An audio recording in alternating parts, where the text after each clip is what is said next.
for our lecture today, we have Mr. Jerry M. Donal from Kalinga. I'm very proud to say that his son is a lawyer slash musikero. And he's going to tell us what the Kalinga Peace Pact is all about. Here. Ladies and gentlemen, let's all welcome Mr. Jerry M. Donal.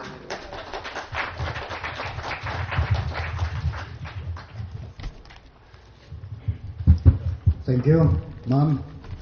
Good morning to everyone. I don't know what nationality you came from. Anyway, in the language of the Kalingas, matagot-tagot ako lusan. First of all, I would like to thank Tamawan for inviting me, although I'm not the best lecturer relative to Bodong, because I only inherited my Bodong from my father. I will try my best to do what it was given to me. And do we understand what language do we agree to? In pure English, or do we need to use Ilocano and Tagalog, or mixture na lang, ano? Okay, so I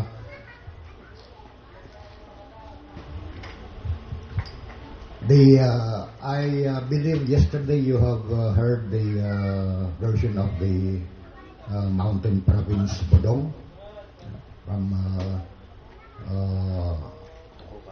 taga-Tukukan, from Tukukan, because the Bodong areas in Mountain Province are those barangays, boundary barangays with Kalinga. That's why even us, we have Bodong relations with them, the Kalinga tribe. So here is the Kalinga version of the Bodong. Bodong, Podon, Pochong. There are three terms, but it means one thing, Peace Pact. It all depends on the Bodong is usually used by the lower Kalinga people.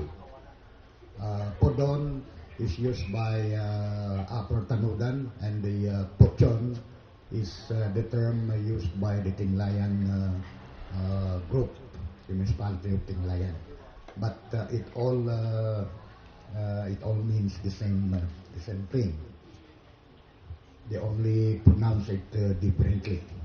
So, Bodong, Podon, Pochon, if you hear those words, pare-parehas lang yan. Okay, so, Bodong, as narrated by our ancestors, Bodong came from the Kalinga word, bound together. That is how the northern Kalingas define Bodong, bound together. Okay? And for the Podon, Pochon, holding together on something that is binding. That is how the southern Kalingas interpret it. So, if you mix those terms, it means the Bodong binds the two Peace Pact holders together over the collective security of their constituents. Okay? So, that's how the Bodong term came about. So the Kalingas up to the present maintain and actively practice the indigenous system of governance, the Bodong, literally translated as Peace Pact. So it is a bilateral agreement, bilateral between two parties, bilateral.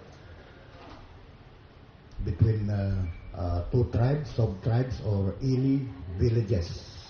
Normally in Kalinga, those who are entering Bodong are villages. Ili, we call it ili. The political term now is barangay, but in Kalinga we call it ili. So the Bodong is between ili and another ili. It is a form of governance or institution that defines inter-religious relationships to promote peaceful coexistence with one another. So, practically for peaceful relations. And if we say peaceful relations, lahat na yan included, like political relations, social relations, and economic relations. So, okay? Governance, kasi,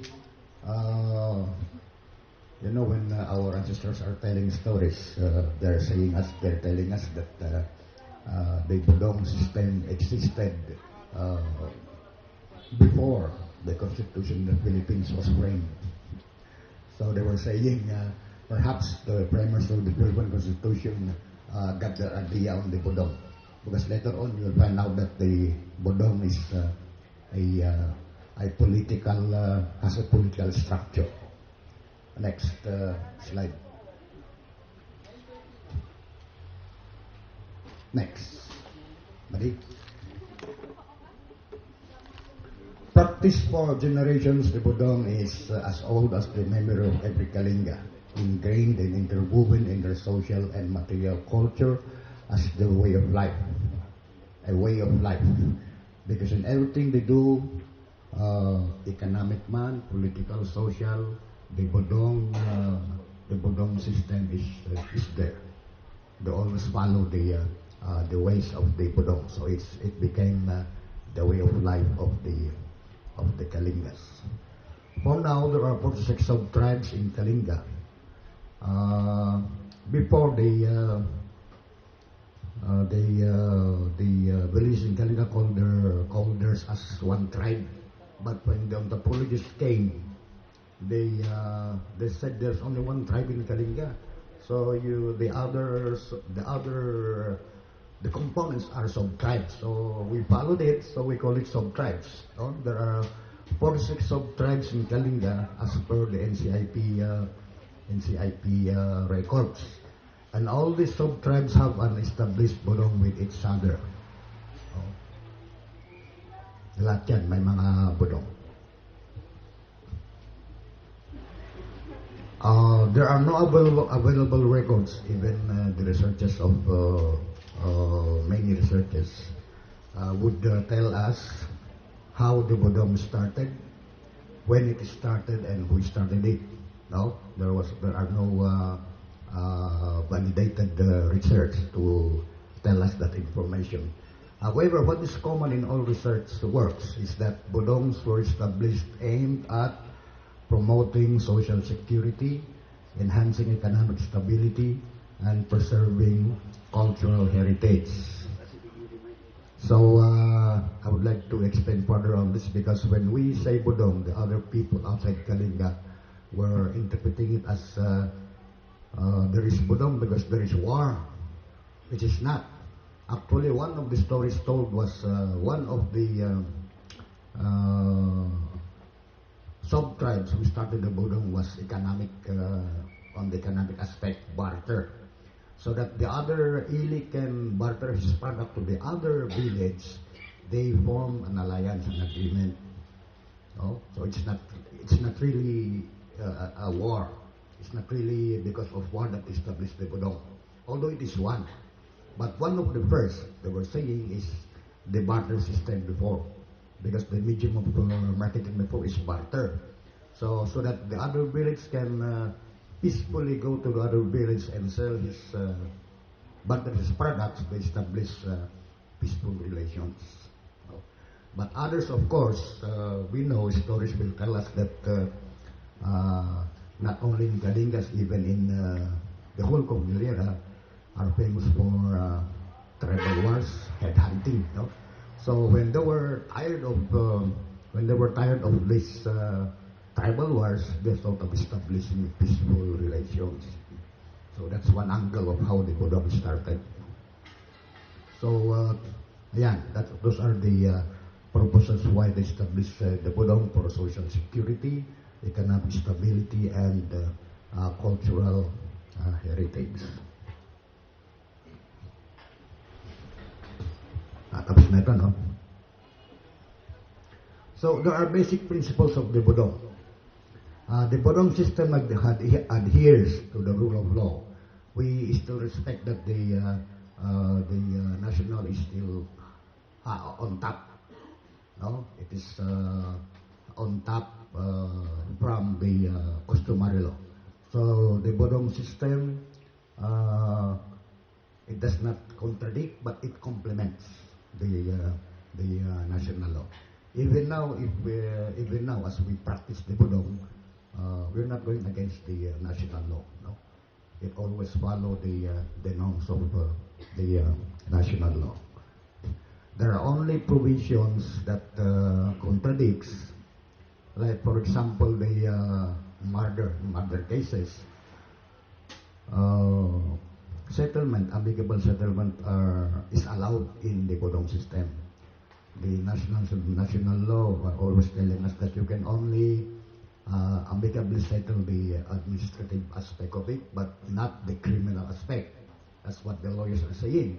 But in the Bodong system, once you amicably settle it, everything covers already the civil and the criminal liability.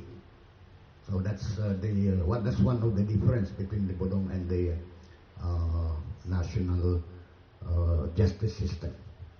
It is based on customs, traditions, norms, and belief of the people. Okay, and this is the third one is one thing that we find it very effective in our place in Kalinga. It is a restorative form of justice, repairing the harm and rebuilding or restoring the destroyed relationship or severed relationship. And as we compare it in our national justice system, this is not so, because in the court you may win, no, you may win the case, but the other party has still something to ano ba yun? To gripe against you, no? Siguro yung natalo meron pa rin oras, tignan mo. Pero in the Bodong system, once you settle amicably, you restore the relationship of the two opposing parties. Not only between the persons, the offender and the victim, but the community. You are restoring the relationship of the two ili, the two villages. Because in the Bodong system, any member of the community who commits an offense, as if the whole community committed an offense. No? So once you restore the relationship of the two parties, all the members of the community are also involved. No? So that is restorative. In the courts, you only decide between Juan and Pedro, no? But not the community. Decision-making involve the community through the elders, conflict resolution. Walang judge, or there are no judges, fiscals, or lawyers. It is the elders that, the Bodong Congress and the elders that decide cases. Crime is not only against a person, but to the community. That's what I was saying a while back, that when a member of an ili commits an offense, as if all the members of the community are also included. So there is one comment from the non-Kalingas that the practice of the Bodong is very bad, because any member of any ili is a victim of revenge. That to us, that is the strength of the Bodong, because the Bodong is not individually owned. It's not individually owned, it's community owned. We find it as the strength of the Bodong. Because if it's individually, walang ngipin, sabi nga ng Tagalog. But if this community owned, all the members of the community will enforce the provisions of the Bodong. So if Pedro commits an offense, all the members of the community will point at him. They will criticize him or ostracize him. So it is community owned. That is very difficult for other people to understand, no? Because the revenge system is so even in Baguio, there are victims in Baguio from Kalinga because they find it very easy to do the revenge in Baguio or in Manila or in other places, not in Kalinga. No? But that is how the Budong operates. No? It is community owned. The offender's culpability attaches the family and the community. Parehas din yan, no? So, if I'm the Budong holder, no, my brothers, my children are all Budong holders. That's how the Budong operates.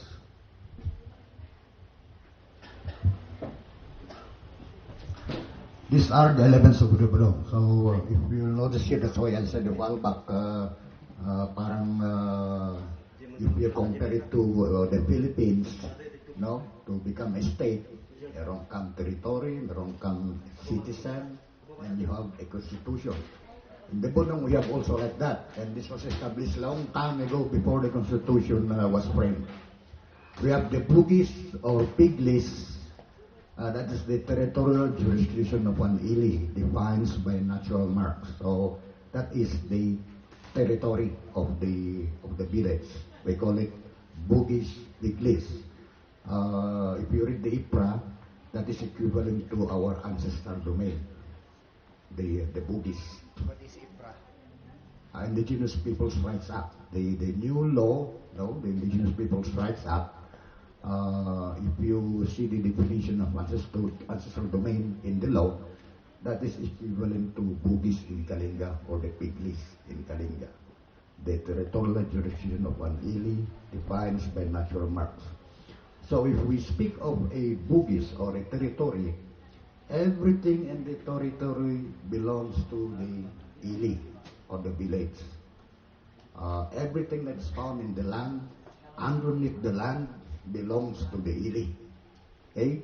So you'll not be surprised if the mining companies are harassed by people because that is theirs. The gold beneath the land are theirs. No? So they complain. Even the famous Chico River, Chico 4, during the Marcos time, the Kalingas and the Buntos fought for it because that is the domain and they should be properly consulted before anything happens in their domain. That's the Bugis. So, even the immediate airspace, they claim that it's theirs. So if you fly your missile up there, you are violating the provision of the Bugis. Pagta, that's the law of the Budong. We call it the Pagta in Kalinga. So, comparing it to the Philippines, that's the Philippine Constitution, but the law of the Budong. The Pagta defines, will explain later, defines the provisions of the Budong. And we have the Binodngan or Bindongan. These are the people covered by the Budong or the citizens, no? Kung sa Pilipinas, the Filipinos, no? The citizens of the Philippines. Okay, and the political structure, we have the Budong holders and the elders as the implementers of the law, of the Pagta. So looking at that, parang yung sa Philippine Republic, ganoon din, no? May territory, may constitution, may Budong, may political structure. Diba? And our ancestors were telling us that was established long before the framing of the Philippine Constitution, so they must have followed that.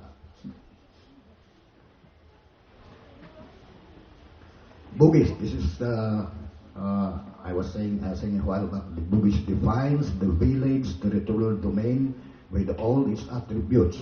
Okay, so everything that is found in the domain and underneath the land belongs to the ili village, which includes all lands and natural resources owned, occupied, and possessed since time immemorial by the members of the ili village by themselves or through their ancestors, communally or individually in accordance with their customs and traditions.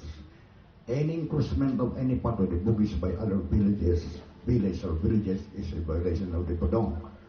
So if there is a violation of the Budong, alam na ninyo, war na yan if you violate that. Okay?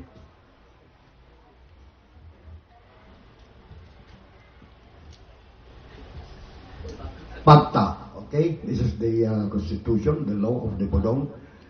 It is an unwritten covenant that contains the terms and conditions of the Bodong.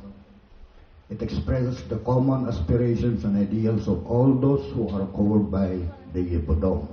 It contains specific provisions and corresponding penalties for violation of such. It defines the do's and the don'ts affecting the relationship of both parties. Okay. By the way, may I just go back to the bilateral definition of a Bodong, bilateral between two parties. So, my Bodong with Pedro, the pacta of my Bodong with Pedro may not be the same with the pacta of my Bodong with Juan. No? Because it is bilateral na. Bilateral depends on what we agree. Although many parts of the provisions are similar, but there are differences. No? An example is that our Bodong with Lubuagan, we excluded the armed groups as part of the Bodong because we cannot dictate them. We don't have control over them. So we excluded the armed groups. Other Bodongs, they included it, but to us we did not, because we're saying we cannot control them. They have their own ways of doing things, and Must not bind the we have authority over them. Okay? So that's the pacta, the law of the Bodong. The Binotngan, the citizens, members, or people of the Ili village covered by the Bodong and clothed with all the protection of the Bodong. A Binotngan is afforded equal rights by the Bodong and corresponding responsibilities. So, a member of a Binotngan or a member of the Bodong have equal rights with the others. There are no rich and poor, no, handsome or not. Equal treatment.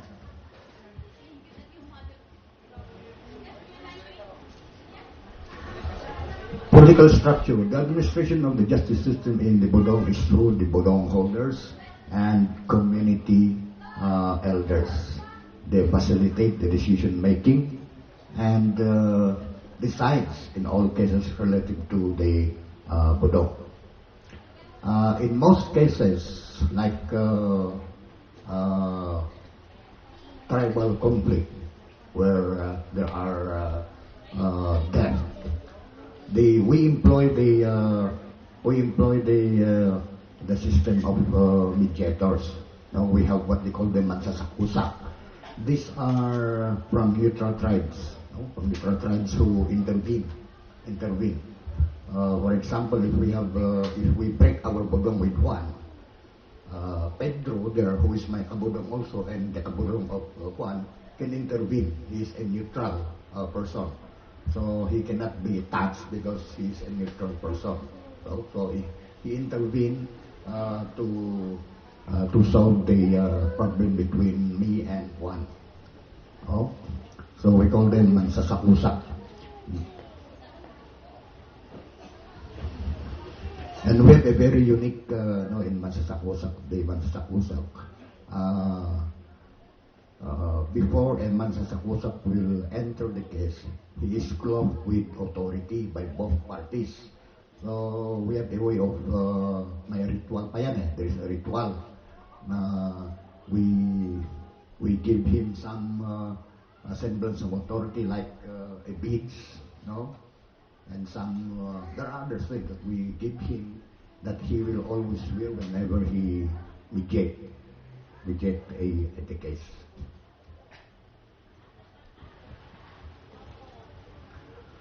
This is how the Bodong is formed, no? The steps in making the Bodong. Preliminary steps, we have the alaso, we call it alasio. Generally, this is incidentally consummated. It is done through exchanges of weapons, ball or spear or head axe. Basta metal. Exchange of metal thing. Unless you incidentally consummated, An example is when I meet one somewhere in some other places, and I found him very friendly to me. No, we talk together, and out of our discussion, siguro someone will say, suppose we force a bodong between you and me. Ano? Parang incidental lang. Maybe because I have interest in their village, so I offered first. I would like to have a bodong with you. Because once he said yes, he's not only my kabudong, but all of his village mates are my kabudong.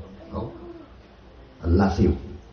Sipat, this step is planned on purpose between two hostile villages. If the bodong is revealed and the fighting is going on, yan, we use the word sipat. No? Through the help of a mansasakusap who comes from interplace and with permission from both party of the offender and will facilitate the sipat. No? It is also done through exchange of weapons, basta metal. No? So, itong sipat after a perhaps a bloody confrontation. Now, the two parties want to restore their bodong relation. No? So, we employ the services of a mansasakusap to intervene and facilitate the peaceful resolution of the case and restore the bodong. Sipat. Okay? And then this is the formal bodong celebration Lonok. In other areas, in northern Kalinga, they call it Lonok. In the southern Kalingas, they call it Sordip or Singlit. Lonok means entering a village in mass. This is the term in mass. The bodong holders will agree who will be the first to invite. No? So if one says, I am the first to invite you, so the kabudong will go to the village. So I am means entering a village. No? So they go and do the rituals of the rituals of the bodong. So did the same thing, but it's only used in other parts of Kalinga. So meaning sipping the basi. Why it is emphasized the basi? Because in Kalinga, when you enter a village, the first thing that will offer you is basi or coffee. So that you have to sip the basi, because once you sip something that is given to you, you are secure. Nobody will hurt you. Because in Kalinga, this is taboo. If you hurt someone, you give something. Paniyaw, as we say, paniyaw in Kalinga. So, to avoid anything that will happen to a visitor, they first offer something, usually a basi. Wala namang Coca-Cola dyan or mga true orange, so basi. So you have to sip the basi. So that once you sip it, you are secured inside the community. And then the Inom is the grand celebration. By the way, during the Lonok or Singlit, the provisions of the Pagta will be discussed. They will be discussed, the provisions of the Pagta. So from Article 1 to down to where it ends, it will all be discussed. And in the Inom, this is the grand celebration. This is the merrymaking part of the bodong. No? Because they have established a peaceful relation, they now celebrate. Everybody in the community will have to celebrate. No? And many carabaos will be sacrificed for the food. And during the grand celebration, the Pagta or the law, the bodong will be announced. This is our Pagta. So, nobody should violate, because once you violate, you are answerable. So announcement by the elders will be made. That is the, just to illustrate how, so that you can understand better. When a bodong is consummated, folks, there are always there are always bodong holders chosen by the community. By the way, the bodong holder is chosen by the community. It's not it's not self-proclaimed. You have to be chosen by the community. Hindi pwede sabihin mo, ako ang bodong holder. It cannot be. It is the community people that will choose or will select na ikaw nga ang bodong holder. Oh. So they are responsible to see to it that the bodong is respected and followed. An example is a bodong between Nanong and Bangad. Nanong, siguro you hear that Naneng, but the actual, the original term is Nanong. Nanong, one village, and Bangad is another village, so they have a bodong. The bodong holder of Nanong is Pedro, and the bodong holder of Bangad is Juan. So ang relation nila, the relationship that Pedro of Nanong must see to it that any person from Nanong will not inflict any harm to any Bangad or any people in Bangad. In the same manner, Juan, who is the bodong holder of Bangad, must see to it that any person from Bangad will not inflict any harm to any Nanong or person from Nanong. So if you see the relationship effectively or technically, Pedro of Nanong becomes an Ibangad, and one of Bangad becomes now an Iranong. Oh? Or included in Nanong. That's how that is the relationship of the two bodong holders. Oh? It's not the people from my village that I'm protecting, but the people of my kabudong is what I am protecting. No? In the same manner, my kabudong in the other village, it is the people in my village that he is protecting, not his village. So traditionally, in olden days, the bodong holder is allowed to inflict revenge. For example, me, my bodong is with Lubuagan. If I am from Taluktok, by the way. So if some person from Taluktok inflict or kills an Ilugwagan, I am authorized to make the revenge. I can kill my kailian or my ilimate or village mate who did the killing, and they're allowed in olden days, no? But it cannot be done now because of your intermarriage. Yes, you cannot kill your manugang naman po. You cannot kill your son-in-law or daughter-in-law, no? So that is the changes now. Huh? So what we do is the bodong holder has to be active in the penalty, no, to penalize the offender.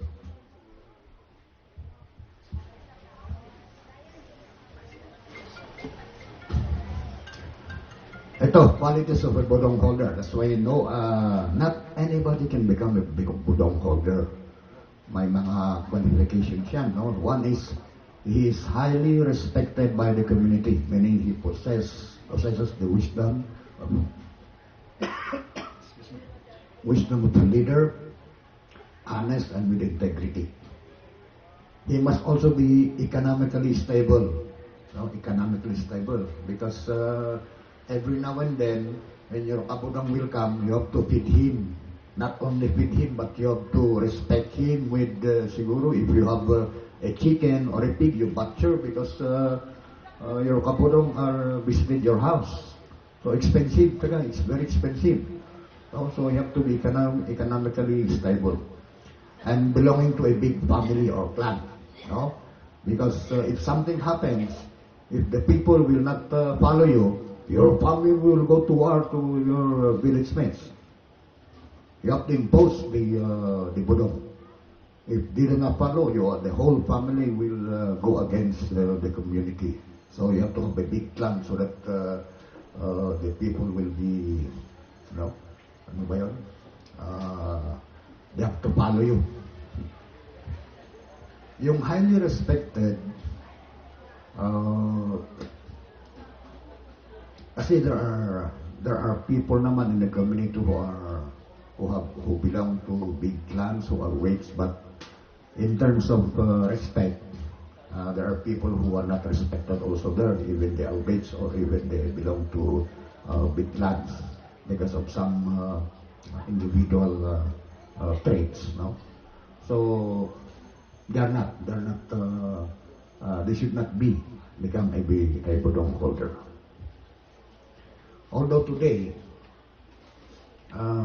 there are changes already today because of we are now in computer age. Yeah, there are changes also.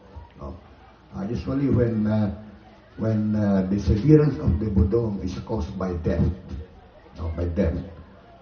Normally, what the elders will do now is to pinpoint the offender, the family of the offender to hold the Bodong, or the family of the aggrieved party to hold the Bodong, so that para maalis yung alitan ba, no? So that what you call that, the feeling, no? Completely they will accept it. Kasi if it's other people that will hold the Bodong, the aggrieved party will always have in mind parang sakit pa rin, no? So what they do now is they choose the aggrieved party. Ikaw na. Para for the sake of the community, for the city people, you hold the Bodong for the sake of peace. So if you are an aggrieved party, you sacrifice your sakit ng ulo for the sake of peace. So a lot of sacrifices if you are a Bodong holder. Nanata.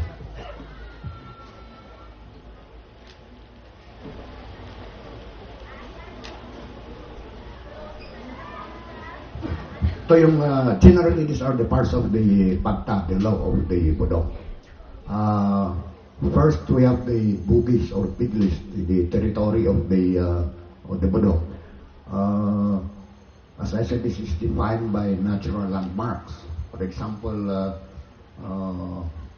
they will say from the river, it goes up following the mountain, and then turn right following another mountain, and then goes down following the brook of the stream, crossing the river and upward to another mountain.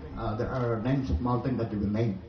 So our Bugis will be if the mountain is maraming curve, ganon, the Bugis will be ganun din. It's not like the formal survey now that straight line, no? Straight line yan mag-survey ka. But in our case, in the Bugis, kung ano yung topography, yun ang sinusunod. No?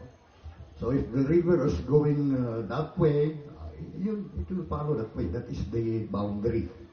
No? That is how we identify the Bugis or the Piglis or the territory of the village. The principles and policies of the Bodong are general principles that should be followed when we discuss on the detailed provisions of the law, the Pagta. And then we also identify the Nangdong si Bodong or the Bodong holder. No, they are presented during a celebration. They're presented. This is Pedro, the Bodong holder of Village A. This is Juan, the Bodong holder of Village B. And the whole family will be presented for the whole community to see and identify. Binotngan, Bindongan, they will define who are qualified to be under the Bodong because of, especially now, because of intermarriage. No, Village A, another member of Village A married to Village B. No, so which Bodong they should belong? Those are some of the discussion. No, so now what they are agreeing is that wherever they are residing, that there should be doon sila, no? They should belong there where they are residing. For example, I am from Village A. I married someone from Village B. No? If we reside as a family in Village B, I should be under the Budong of Village B, not anymore from my original village, which is Village A. You know, that's how they settle it. So it should be defined. Even those, because now, incidentally, the Kalingas are beautiful. Though many people are marrying them. Our ladies are very beautiful. That's why many gentlemen from other places are going there, no, in search of a partner. So there are Tagalogs, there are Ilocanos, no, even Muslim are there, even foreigners, no. So if they want to be included in the Budong, they have to give something. That's what we call loom. Loom, manloom ka. You give in something so that it will be announced that Mr. McDonald of California is now included in our Budong. He's part of the member of the Budong of this place. Ano? Okay? But it will be announced to the community so that when they meet him in California, they should not hurt him. Kabudong na nga eh. So that's how they do it. The rest of the Binodngan and Budongan, that is one component of the Pagta. But the longer provisions is there in number 6, the specific crimes and penalties, no? From murder, physical injuries, rape, theft, any offenses, criminal against person, against property, against womanhood. It's there in the specific crimes and penalties. No? What is very unique there in the Pagta? For example, a theft. Usually in Kalinga in olden days, what is being stolen are the animals, the carabaos, the cows, no, the pigs. So in the provision of the Pagta, if you steal one carabao and you are caught, you double the penalty is double. You return the carabao and you another carabao for your penalty. That's how they do it. So doble. If you steal 2 carabaos, if you pay, maging 4 yan, it will be 4 carabaos. Ano? 2 times. Because in other cases, maging times 3 pa nga eh. Mga ibang mga Budong relations, they do it this way. You return the carabao. You give 1 carabao to the Budong holder because you destroy this Budong, and you give another carabao for the community. So 3. But normally, most of the Budong relations, 2 lang. Dalawa lang. No? You return the carabao and you give 1 as your penalty. That is on theft. On murder, it's very serious.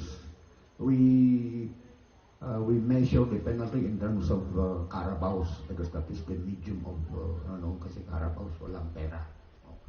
So depending on the agreement of bilateral. So if we agree during our sinlik na murder in case of death because of murder, you have to pay 10 carabaos.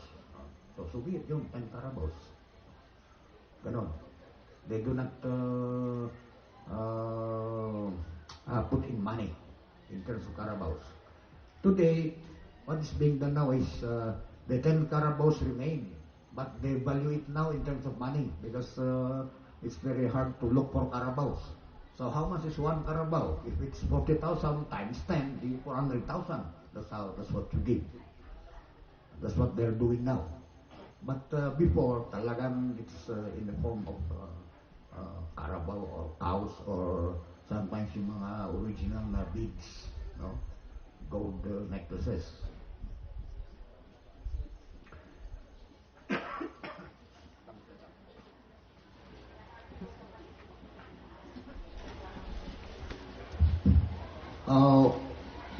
We have printed here the The pagta is normally oral, no? Oral. It is transferred from one generation to the other.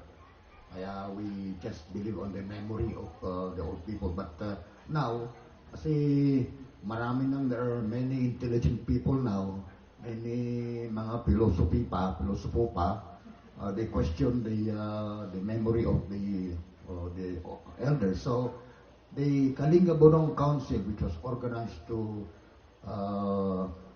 facilitate the all Bodong in Kalinga, came out with a common pagta, no? The pagta of the Bodong. The KBC, Kalinga Bodong Council, would like that all the Bodongs should have one common provision of the pagta. So we conducted a research 10 years ago, 5 years ago, no, funded by it's a foreign institution who funded the research, and we come out with this documentation of the Kalinga Pagta, or the law of the Bodong. However, because the nature of the Bodong is bilateral, this has to be entered into the bilateral agreement of the two ili or two villages. So when they celebrate their Bodong, no, if they want to adopt the Common Pagta, now they adopt it, no, ganon. Otherwise, if they did not adopt this one, still the bilateral agreement is the one enforceable. It's not this one, no. That's how it operates.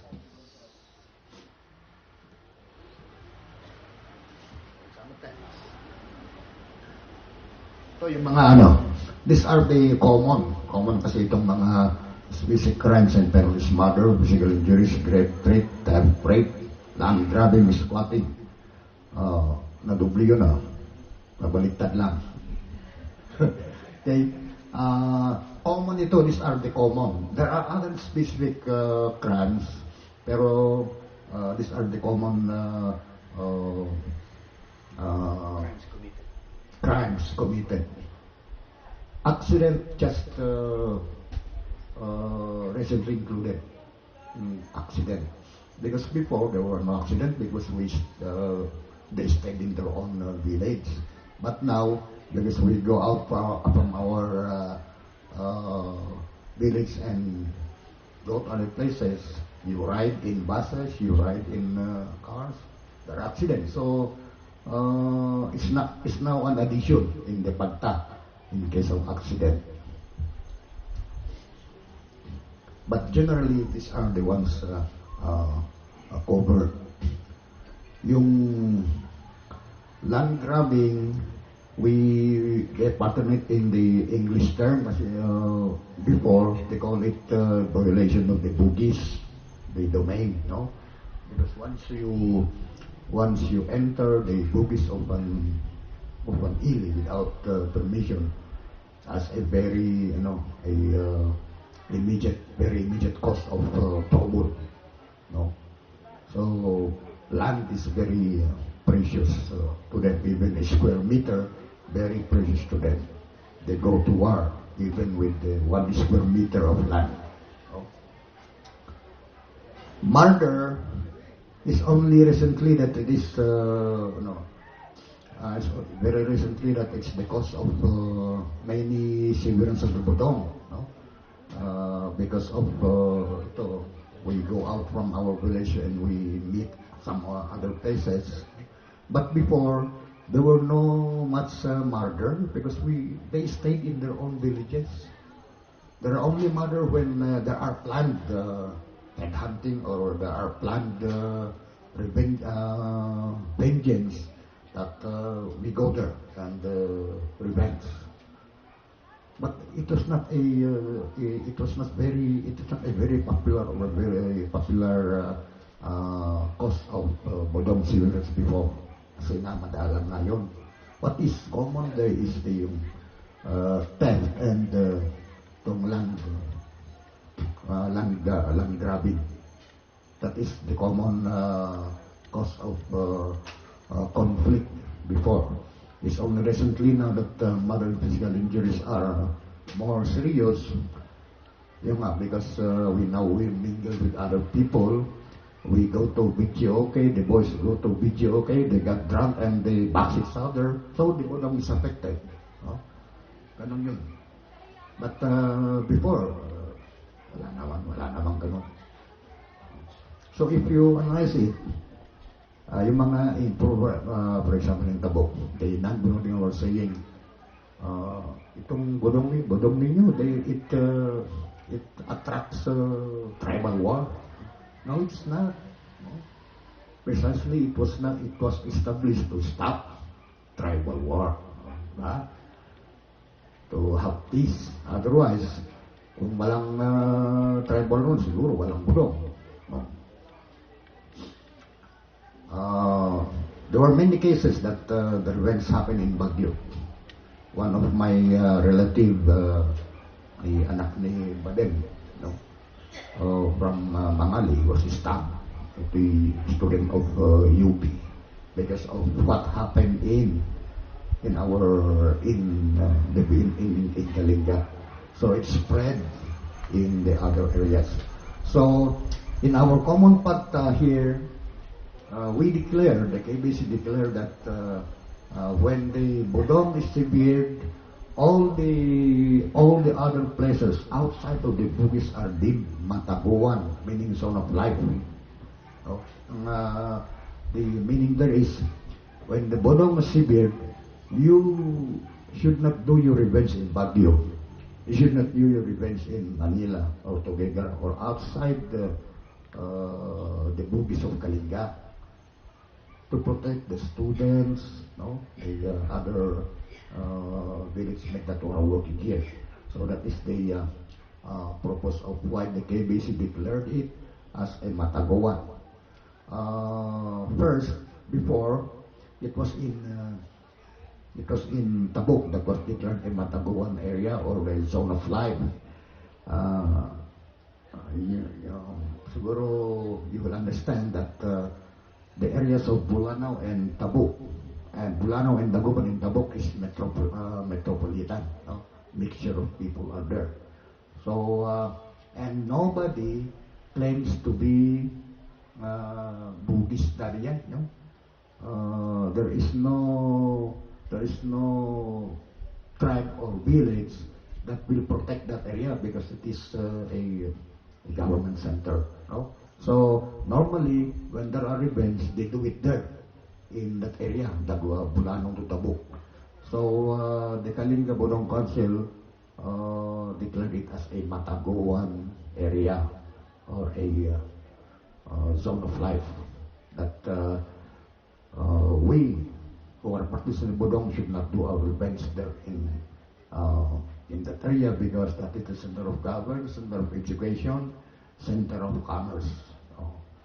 So the Kalinga elders are doing also their part, no? They are trying to adjust it to the times. Contrary to what they are saying somewhere else, they are very barbaric. They do not want to change. No, it's not that. They are also trying to go with the times. That is why the Pagta, as of today, are being amended to suit or to be not in conflict with the national law. So that's why we have the Bodong Congresses that is being done every 2 years to review the Pagta, how it is related to the national law, how it's related to the form of government. So that's we hold it every 2 years to review the Pagta. Yesterday, that's why we are late. I'm sorry we are late. We had a Bodong summit in Tabuk. Now, during that summit, we reviewed the Pagta of the Bodong, and on the other side, we try to see the problem of government. No, if we insist on this provision of the Pagta, the others are saying in the discussion, we may not be able to get a fund from this agency. Ganun ba ang discussion? So maybe we have to see to it na it's not contradictory to this provision of law. No? One example is that there are bodong or there are villages in Kalinga that want to include the contractors, the engineers, that who do not do their work properly to be included in the coverage of bodong, so that if they do their contracts not in accordance with the program of work, they should be punished by the bodong. Those are the things that they were discussing, no? But some people are saying also, mahirap ba tayo kasi baka we are establishing a conflict with that agency, we will not be getting any fund, hindi sila magbigyan ng pondo. But there are villages who would want to include in the bodong because it's a source of corruption. No? They're saying these people are enriching themselves because of the projects in our ancestral domain. So they're saying they should be punished. They did not do properly their work in our domain if they're being paid. So they should be punished under the bodong. But it did not push through for further discussion. What was thoroughly discussed was the PNP, the AFP, and the other armed groups of the coverage of the bodong, because there are many times the PNP are punished by the bodong due to punished by the bodong when they do some legal operations. No? Operations when they serve a warrant of arrest and something is done and they do not will punish the policeman. So that is their complaint. No? Even the armed forces. No? So that was thoroughly discussed, and what was agreed, which is in the BAGTA, is that if you do your if you enforce your function in accordance with the proper procedures, because there are procedures. If you conduct an arrest, there are rules to be followed. If you follow that, you'll not be covered by the bodong. But if you do it, if you abuse your authority, then you will be covered by the bodong. No? A recent example is the BGMP, a criminal escape. So the guards went after him and shoot him in the legs. No? So they brought him back to the BGMP and torture him. No? They torture the wounded inmate. So when the case was discussed, they were punished by the bodong. The mga guard ng BJP were punished by the bodong. And the elders explained it this way: we do not blame you for going after the escapee and shooting. We do not blame you for that. What we are complaining is that why did you brought him to the BGMP and punish him? You should have brought the person to the hospital or for medication because he was wounded. So that was what they are saying. If you do it, if you abuse your authority, you will be covered by the bodong. So the jail guards were punished because of that. They brought the wounded inmate to the BGMP and tortured him some more. But the going after, they did not complain with because they said that is your function, that your legal function to go after somebody who's escaping. So yun ang mga those are some of the provisions of the PAGTA that were cited in relation to the functions of the PNP and other government instrumentalities. Even the AFP. So what was discussed is if there is an operation or a fighting between the NP and the AFP, it's not covered by the bodong. No? It's not covered by the bodong. But if ikaw na army, no, by your own, without the formal instruction from a unit, and you kill an NPA in the house of a Binotngan, sabi nila, you should be punished by the Bodong, no? and vice versa. But it was stable because it was a very parang madugong na discussion. Let's table that muna for further discussion. But generally, that is what they are following, no? If it's a legitimate operation by the PNP, by the AFP, they are not covered by the Bodong. Because the PNP, whenever they report, they said, our accomplishment is very bad because we are being hampered by the Bodong. So the elders were saying, no, it's an excuse. That's an excuse for your non-performance, because it is there in our pagtang na in the discharge of your official duty, you are not covered by the Bodong. So parang they're just using it as an excuse. Oh. Maraming mga samples doon na the NPA, itong PNP were punished by the Bodong. And we find it, the people in Kalinga, we find it very maganda. It's very good because it controls the abuses of the armed forces, the PNP and the soldiers. It is a controlling factor. In other places na wala yun, they just do. But in Kalinga, because of that coming of the Bodong, they're being controlled to really do what is being told to them, not just do their personal thing. So parang kaya even the Stockholm,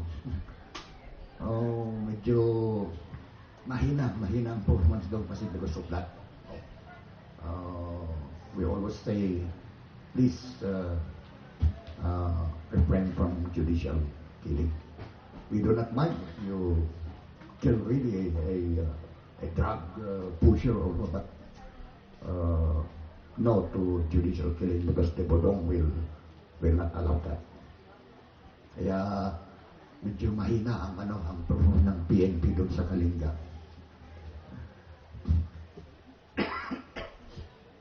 Wala na ata. Oo nga, wala na. Later on, what we will demonstrate is the second step of the Bodong, which is the Singlip, no?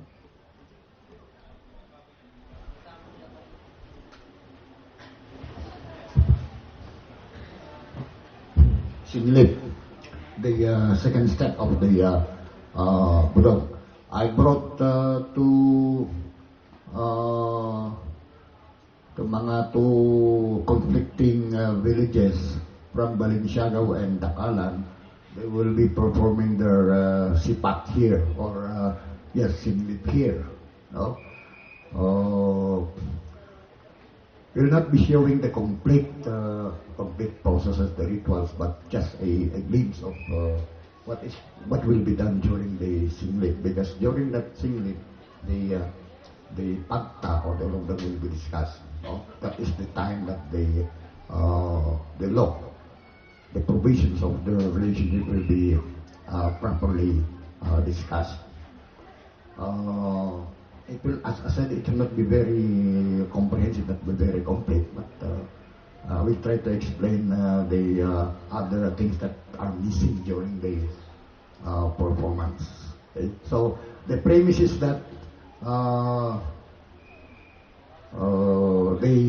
the two parties have forged a Bodong and they now celebrate it, and they already done the Anlasu and the Sipat, and now they're going to perform the Singlip, which is the second step, which is the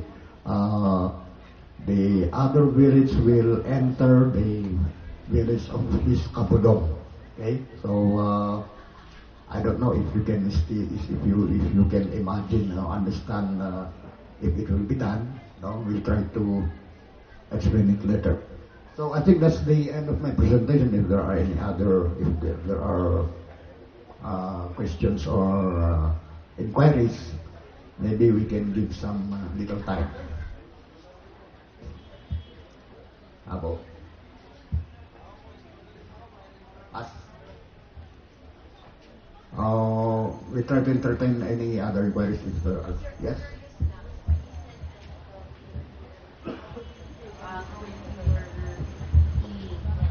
And then they break Budong. How do you, as you said, you will punish them? How do you exactly punish? As you said earlier, if like the PNP or they break the rules of Budong, correct? In your ED, like how do you punish them? Okay, I think my explanation was not complete. I am referring to policemen who are binognan pala, no? Policemen and soldiers who are binognan, who are within the Budong, no? So, if they abuse their authority, because they are under the Budong, they should be punished by the Budong. Yes. The other PNP, they will be punished by the rule of the PNP or in the agency that they belong. But if you are in Binognan, if you abuse your authority, aside from being punished in your office, you will be punished under the Budong also. Depending on the if it is physical injury, there is an equivalent of the penalty of physical injury. If it is death, there is an equivalent of the punishment for death. All animals, studied in animals, but now they valued it. So one Carabao, how much is one Carabao? 40,000 also? You give 40,000. Because they do not put the money because they are saying we should follow the norms before na Carabao. So because the price of Carabao will not diminish, it will always go up. While money now, they are also bread. Baka bababa ang value ng kwarta natin mamaya. I don't know, how do you know? But they prefer the animal as a medium of exchange. Okay, any other?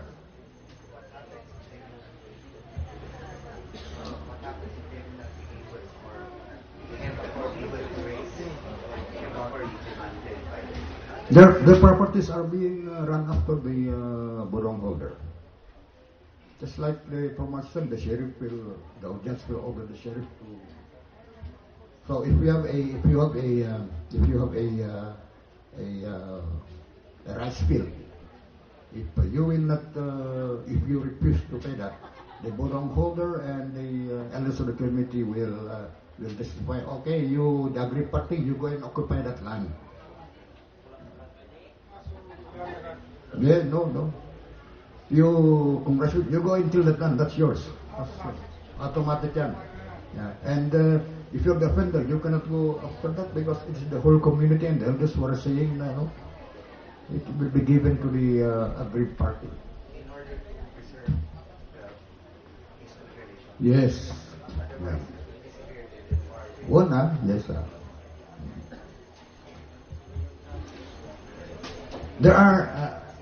There is another unique way of settling. I observed when I was still young. There were accident to accident. The other one accidentally shot another person within the. That's mismo in our place in Caloocan. So, siyempre, the families are now preparing for the neutral families. No, what's that? Just grab a chicken anywhere in the place and go and butcher it in the house of the victim. They do not mind who owns the pig, but they saw it, the first one that they have seen. They get the pig and go and butcher it in the house of the victim. Now the the family of the victim, of course, will always refuse, no? But they insist on it. The neutral elders will insist on it, and if it is allowed to be butchered in the house, then there is still it is parang ceasefire. There is ceasefire. Later on, they will only talk of how much is the pig of who owns that pig. We will pay it. No, not. But outright, they got the animal and butcher it there, just to stop any revenge or whatever. Sir, in case of crimes, who's investigating? It's the belong holders and the elders. The elders. No PNP, no lawyers, no fiscal, no judge. The elders. Then they are witnesses also. They have a way of knowing it. They will knowing it. That is what why it's not why it is still practiced now, because they found out in the courts, if you don't have evidence, you will win. No? Even you are the offender. If there's no evidence, you have a very good lawyer, you have money, you will still get free. But in the Buddhism, you can never get free. Somebody will always tell us, so the elders will try to investigate and okay. Actually, look at it. Because, as I said, the Buddhism is attached to the family. If I will not admit, what about my children? They will be involved. What about my cousins? They will be involved. So I would rather surrender myself.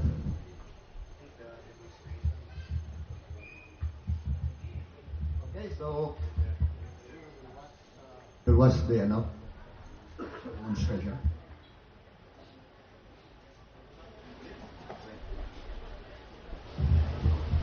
We'd like to invite your attention at the hut, the Lokong hut, for the demonstration on how the Kalinga Pudong is being celebrated by the elders.